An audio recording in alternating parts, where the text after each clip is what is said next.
अब पफलूएगर की सारी शक्तियां उसके अंदर आ चुकी थीं। अगले दिन जब कैली अपनी साइकिल ठीक कर रहा होता है तो उसके हाथ पर एक कट लग जाता है, लेकिन कुछ ही पलों में वह खुद ब खुद ठीक हो जाता है। ये देखकर कैली समझ जाता है कि उसके अंदर कुछ खास शक्तियां आ चुकी हैं। उधर कैली की माँ अपनी नाइट शिफ्ट पर जाने के लिए तैयार हो रही होती है, लेकिन उसे बहुत थकान महसूस हो रही होती है। तभी जब कैली उसे गले लगाता है तो उसकी सारी थकान अचानक गायब हो जाती है और वह भी तरोताजा महसूस करने लगती है। इसके बाद कैली टाउन में आता है और यहाँ पर उसकी मुलाकात डोमिनी और उसकी दोस्त एली से होती है। डोमिनी उसे देखकर कहती है, तुम तो आज कुछ अलग ही लग रहे हो। फिर वह कैली से कहती है, कल तुम्हारे साथ जो हुआ, यह कहानी दिखाती है कि जब एक लड़के को सुपर पावर मिलती है तो उसकी खासियत यह होती है कि वह जो खुद महसूस करेगा वही दूसरों को भी महसूस करा सकता है। शुरुआत में वह इन शक्तियों को समझने और नियंत्रित करने की कोशिश करता है, लेकिन धीरे धीरे हालात उसके काबू से बाहर होने लगते हैं। क्या वह लड़का अपनी इस शक्ति का सही इस्तेमाल कर पाएगा? यह जानने के लिए इस वीडियो में बने रहिए। कहानी की शुरुआत होती है और हमें एक बूढ़ा आदमी नजर आता है जो एक कब्र के पास होता है। वह वहां किसी तरह का अनुष्ठान कर रहा होता है। इसी दौरान अचानक उसे एक जोरदार झटका लगता है, जिससे वह दूर जाकर गिरता है। जब वह दोबारा उठता है तो उसे एहसास होता है कि उसका अनुष्ठान पूरा हो चुका है और उसे शक्तियां मिल चुकी हैं। अब सीन बदलता है और हम इस फिल्म के मुख्य किरदार कैली को देखते हैं। दरअसल कैली को एक अजीब बीमारी होती है जिसमें वह कागज खाने की आदत से ग्रस्त होता है। इस समय वह खरीदारी करने के लिए एक दुकान पर आया होता है। वहीं उसे उसके कुछ क्लासमेट मिल जाते हैं। वे कैली का मजाक उड़ाने लगते हैं। इसी दौरान वहां उसकी बचपन की दोस्त डोमिनी आ जाती है। वह उन लड़कों को रोकने की कोशिश करती है, लेकिन वे और ज्यादा गुस्सा हो जाते हैं और कैली को उठाकर कचरे के डिब्बे में फेंक देते हैं। तभी डोमिनी हिम्मत दिखाती है और उन लड़कों को वहां से भगा देती है। अब कैली के साथ जो भी हुआ उसके लिए डोमिनी काफी परेशान हो जाती है। वह उससे कहती है, मैं तुम्हें स्कूल तक लिफ्ट दे सकती हूँ, लेकिन डोमिनी की दोस्त उसे ऐसा करने से मना कर देती है। उनका कहना होता है कि कैली अभी अभी कचरे में गिरा था और वे अपनी गाड़ी में गंदगी नहीं चाहती थी। इसके बाद जब कैली स्कूल पहुंचता है तो उसकी कचरे में फेंके जाने की वीडियो वायरल हो चुकी होती है। स्कूल में हर कोई उसका मजाक उड़ा रहा होता है। घर लौटने पर उसकी माँ उससे पूछती है, आज तुम्हारा दिन कैसा गया? इस पर कैली जवाब देता है, आज मेरी डोमिनी से बात हुई। उसकी माँ मुस्कुराते हुए कहती हैं, तुम दोनों अच्छे दोस्त हो और तुम्हें उसे डेट पर चलने के लिए कहना चाहिए। और शायद डोमिनी भी कैली को पसंद करने लगी थी। इसके बाद हमें उस कब्र का दृश्य दिखाया जाता है जहां बूढ़े आदमी को शक्तियां मिली थी। वहां एक आदमी आता है जिसका नाम रिडल होता है।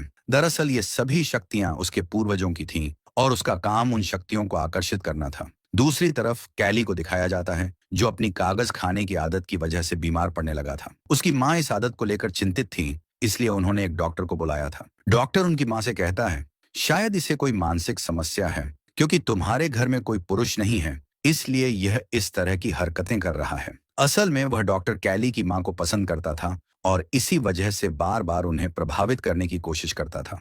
दूसरी तरफ हमें एक बूढ़ा आदमी दिखाया जाता है जिसका नाम पफलूएगर होता है। वह लोगों को इकट्ठा करके बता रहा होता है, मेरे अंदर बहुत सारी शक्तियां हैं और मैं तुम सभी को अच्छा महसूस करा सकता हूँ। इसी दौरान वहां एक बुजुर्ग औरत आती है जो ठीक से चल नहीं पा रही होती। उसके पैर में बहुत दर्द होता है। वह पफलूएगर के पास जाती है और वह बूढ़ा आदमी उसके सारे दर्द को अपने अंदर खींच लेता है। ये देखकर सभी लोग उसकी तारीफ करने लगते हैं। वहीं कैली की माँ भी यह सब देख रही होती है। उसे लगता है कि शायद पफलूएगर कैली की मदद कर सकता है, इसलिए वह उसे अपने घर आने का न्योता देती है। दूसरी तरफ रिडल भी इन घटनाओं को गौर से देख रहा होता है। वह पफलूएगर के पास जाता है और कहता है, जो शक्तियां तुम्हारे पास हैं वे तुम्हारे लिए खतरनाक साबित हो सकती हैं। ये सारी शक्तियां मेरे पूर्वजों की थीं और तुम्हें इन्हें मुझे लौटा देना चाहिए। लेकिन पफलूएगर हंसते हुए जवाब देता है, मुझे इस शक्ति का मजा आ रहा है और मैं इन्हें तुम्हें कभी वापस नहीं दूंगा। इसके बाद पफलूएगर कैली के घर जाता है। जैसे ही वह कैली को छूता है उसे तेज सिर दर्द महसूस होने लगता है।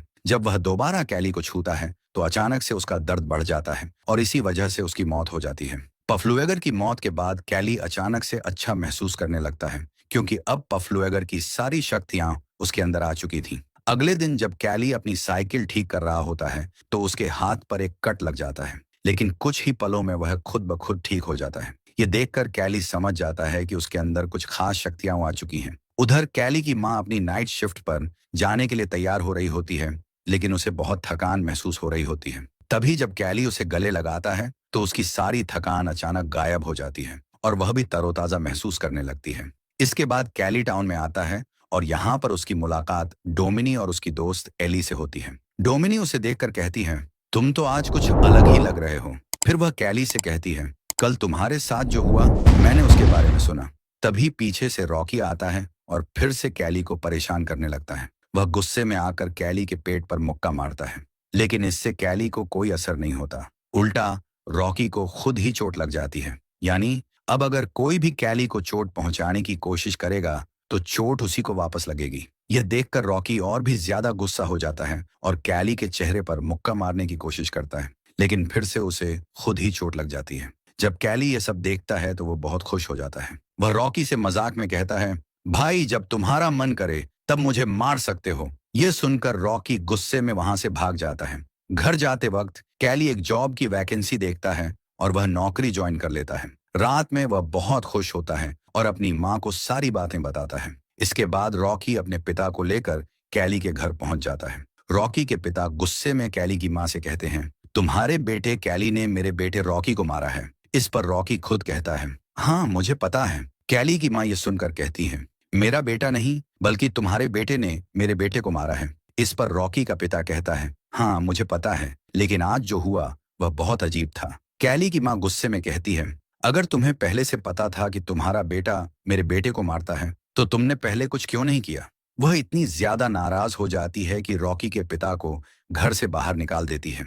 यहाँ पर कैली अपनी माँ से कहता है, माँ मैं तुम्हें यही बात बताना चाहता था। फिर वह अपने आप को चोट पहुंचाने की कोशिश करता है और अपनी माँ से भी ऐसा करने को कहता है। जब उसकी माँ ऐसा करती है तो सारा दर्द उन्हें ही महसूस होता है। यह देखकर उसकी माँ कहती है, तुम्हें अपनी शक्तियों को ठीक से समझना चाहिए। ठीक है, तुम आज से एक्सपेरिमेंट कर सकते हो और देख सकते हो कि तुम्हारी और कौन कौन सी पावर्स हैं। अब कैली पर किसी भी चीज का असर नहीं हो रहा था। वे दोनों यह फैसला करते हैं कि इस बारे में किसी को नहीं बताएंगे। अगले दिन कैली स्कूल में डोमिनी का एक रबर बैंड टेबल पर पड़ा देखता है। वह सोच में पड़ जाता है क्योंकि कल रात उसने सपने में भी यही चीज देखी थी। जब वह डोमिनी की तरफ देखता है तो उसे महसूस होता है कि वह उसी के साथ है। सपने में डोमिनी के साथ उसकी दोस्त सारा भी थी। जब वह यह सब सोच रहा होता है तब डोमिनी और सारा भी क्लास में वही सोचने लगती हैं। वे दोनों समझ नहीं पाती हैं कि यह क्या हो रहा है, लेकिन कैली क्लास से बाहर चला जाता है। अब रात को सभी स्टूडेंट्स एक पार्टी कर रहे होते हैं। वहां पर डोमिनी का एक्स बॉयफ्रेंड उसे पीछे से पकड़ लेता है। ये देखकर कैली गुस्से में उसे छोड़ने के लिए कहता है। इस पर नेल्सन हंसते हुए कहता है, तुम मेरा क्या बिगाड़ लोगे। नेल्सन गुस्से में कहता है, तुम्हारे साथ जो भी चल रहा है मैं इसका पता लगा लूंगा। पार्टी खत्म होने के बाद कैली साइकिल से घर जा रहा होता है, लेकिन रास्ते में नेल्सन और उसके दोस्त उसे देख लेते हैं और उसे चोट पहुंचाने की कोशिश करते हैं। कैली संतुलन खो बैठता है और एक गाड़ी के सामने गिर जाता है, लेकिन कैली पर कोई असर नहीं होता, बल्कि गाड़ी चला रहे व्यक्ति की तुरंत मौत हो जाती है। इस घटना से कैली भी डर जाता है क्योंकि अब उसे अपनी शक्तियों का असली खतरा समझ आने लगा था। अब यहाँ पर डोमिनी और उसकी फ्रेंड्स भी पहुंच जाती हैं। यहाँ पर कैली डोमिनी को सब कुछ सच बता देता है। इसके बाद पुलिस भी पहुंच जाती है और कैली की माँ भी। पुलिस उस लड़के की मौत के बारे में पूछताछ करने लगती है। वहां मौजूद लोग कैली पर इल्जाम लगाते हैं कि वह सड़क पर साइकिल चला रहा था और उसने जानबूझकर एक्सीडेंट करने की कोशिश की, लेकिन पुलिस अधिकारी इस बात को मानने से इनकार कर देता है। इसके बाद वह कैली से पूछताछ करता है और कैली उसे सारी सच्चाई बता देता है। हालांकि पुलिस को उसकी बात पर यकीन नहीं होता क्योंकि यह सिर्फ एक हादसा था, इसलिए इस केस को बंद कर दिया जाता है। दूसरी तरफ हमें रिडल को दिखाया जाता है जो पफ्लू एगर की कब्र के पास पहुंचता है। वहां जो पौधे उगे हुए थे उन पर रिडल जादू कर देता है। स्कूल में नेल्सन और उसके दोस्त कैली पर नजर रख रहे होते हैं क्योंकि वे अपने दोस्त की मौत का बदला लेना चाहते थे। इस बीच कैली और डोमिनी एक साथ बैठे होते हैं। डोमिनी कहती है कि एक नई मूवी आई है और वह उम्मीद करती है कि शायद कैली उसे डेट के लिए पूछेगा। कैली पहले तो बात समझ नहीं पाता, लेकिन आखिर में वह उसे डेट के लिए पूछ ही लेता है और डोमिनी हाँ कह देती है। इसके बाद जहां कैली काम करता था वहां रिडल उससे मिलने आता है।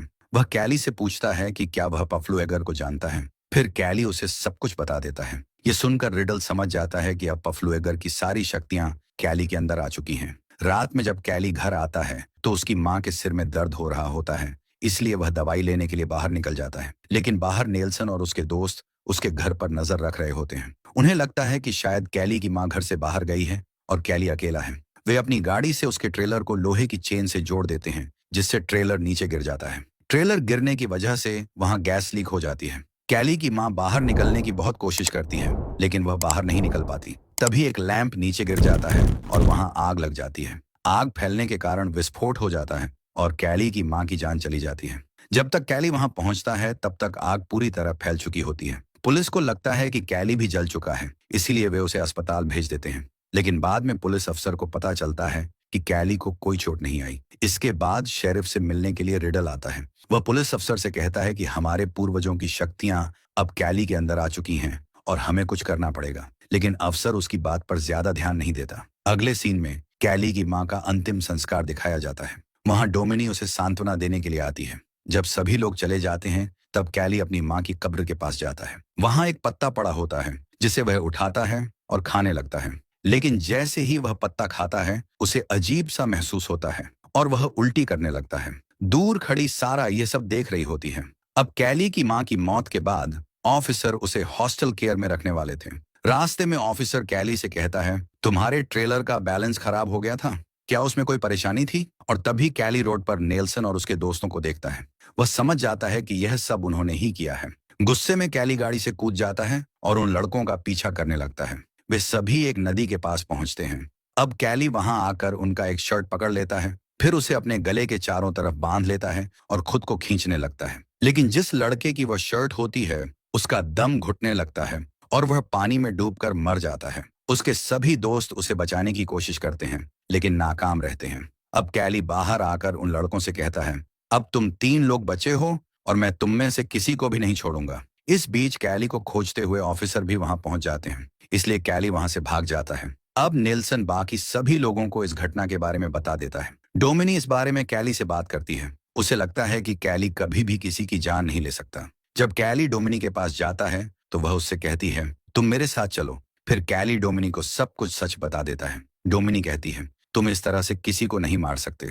अगर तुम्हारी माँ जिंदा होती तो वह ऐसा कभी नहीं चाहती। कोई ना कोई तरीका जरूर होगा जिससे वे खुद तुम्हारी बात मान लेंगे। इस बात पर कैली मान जाता है। अब अगले दिन क्लास चल रही होती है, तब वहां कैली पहुंच जाता है। वह नेल्सन के सभी दोस्तों का मजाक उड़ाने लगता है। अब उनका एक दोस्त कैली पर हमला करने वाला होता है, लेकिन नेल्सन उसे रोक लेता है। इसलिए अब कैली उन्हें और ज्यादा उकसाने लगता है। जब ये लोग केमिस्ट्री लैब में होते हैं तब नेल्सन का एक दोस्त कैली पर एसिड फेंक देता है, लेकिन गलती से एसिड उसके अपने दोस्त के चेहरे पर गिर जाता है, जिससे उसका चेहरा जल जाता है और तुरंत उसकी जान चली जाती है। अब यहाँ पर डोमिनी कैली पर बहुत ज्यादा गुस्सा हो जाती है, इसलिए कैली वहां से चला जाता है। रात में सारा नेल्सन से मिलने आती है। वह उससे कहती है कि उसे भी अपने दोस्त की मौत का बदला लेना है। अब क्योंकि उसे कैली की कमजोरी के बारे में पता था, वह यह बात नेल्सन को बता देती है। दोनों जंगल में जाकर उन जादुई पत्तों को इकट्ठा करते हैं और लिक्विड बनाकर गैस के कैन में भर देते हैं। अगले दिन जब सभी लोग प्रैक्टिस कर रहे होते हैं तब वहां एक पुलिस अधिकारी उन्हें चेतावनी देने आता है और कैली भी वहां पहुंच जाता है। उसके पास एक ड्रिलिंग मशीन होती है। वह नेल्सन से कहता है कि सच सबको बता दो कि तुमने क्या किया है, लेकिन नेल्सन मानने से इनकार कर देता है। तब कैली खुद पर ड्रिल करने लगता है और उसकी सारी चोटें नेल्सन को लगने लगती हैं। अब डोमिनी भी वहां पहुंच जाती है। इसी दौरान नेल्सन ने जो लिक्विड बनाया था उसे कैली पर छिड़क देता है। इससे पहले कि हालात और बिगड़ते, वह मौके का फायदा उठाकर पुलिस अधिकारी की बंदूक छीन लेता है। जब कैली धीरे धीरे ठीक होने लगता है तब नेल्सन उसे गोली मार देता है। इसकी वजह से नेल्सन की मौत हो जाती है। डोमिनी कैली से कहती है कि उसे इस तरह से बदला नहीं लेना चाहिए था। शरीफ कैली से कहता है कि यह सब तुम्हारी ताकतों की वजह से हुआ है, लेकिन मैं तुम्हें फिर से नॉर्मल बना सकता हूँ। अब कैली भी फिर से नॉर्मल होना चाहता था। इसके बाद रात का समय दिखाया जाता है। अब सभी लोग रिडल के पास जाते हैं, जहां एक अनुष्ठान किया जाने वाला था जिससे कैली की सारी शक्तियां खत्म हो जाएं। कैली को तेज दर्द होने लगता है। रिडल कहता है कि कैली के पास ये शक्तियां बहुत लंबे समय से हैं और इन्हें हटाने के लिए उसे अपनी जान देनी पड़ेगी। ये सुनकर डोमिनी कैली से कहती है कि जल्दी से यहाँ से भाग जाओ। अब सभी लोग घबरा जाते हैं। इसी बीच शरीफ का एक आदमी किसी को गोली मार देता है।